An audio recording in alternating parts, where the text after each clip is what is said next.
নবী করিম সাল্লাল্লাহু আলাইহি ওয়াসাল্লাম বলেছেন, খায়রুল আসহাবি ইনদাল্লাহি খায়রুকুম লিসাহিবিহি ওয়া খায়রুল জিরানি খায়রুকুম লিজারিহি।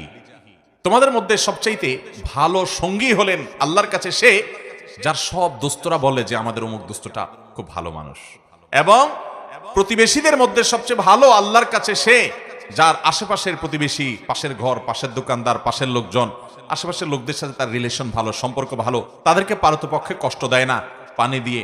অনেকে দেখবেন যে গাছ লাগায় ছায়াটা যাতে প্রতিবেশীর জায়গায় গিয়ে পড়ে, আছে না নাই? অনেকে দেখবেন যে নিজের হাঁসমরক দিয়ে প্রতিবেশীকে কষ্ট দেয়।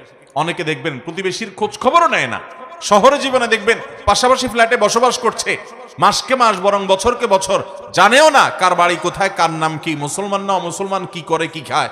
এরকম একটা জঘন্য চরিত্র আজ আমাদের সমাজে মানুষের মধ্যে তৈরি হয়ে গেছে, ঠিক না বেঠিক? অথচ আমরা নিজেদেরকে মুসলমান দাবি করি। মনে রাখবেন, ইসলাম শুধুমাত্র এই জিকির আজকার তাসবিহ তেলাওয়াত আর এই গতানুগতিক ইবাদত করার নাম নয়। ইসলাম হলো কমপ্লিট কোড অফ লাইফ। আপনাকে ভালো মানুষ হওয়া ছাড়া ভালো মুসলমান হওয়ার কোনো পথ খোলা, নিজের সঙ্গে নিজে সংগ্রাম করতে হবে। আমার মধ্যে খারাপ দোষ আছে, আমার মধ্যে বদগুণ আছে, খারাপ চরিত্র আছে, আমি সেটাকে সংশোধন করে ভালো মানুষ হওয়ার চেষ্টা করব। সামাজিক মিশুক, পরোপকারী, মানুষের কল্যাণকামী হব। কারোর কষ্ট দেখলে আমার কষ্ট লাগবে, কারোর কষ্টে আমি কখনো খুশি হব না। সে আমার শত্রু হতে পারে, তারপরও তার কষ্টে আমি খুশি হব না। আল্লাহ আমাদেরকে সেরকম চরিত্রের অধিকারী হওয়ার তৌফিক দান করুন।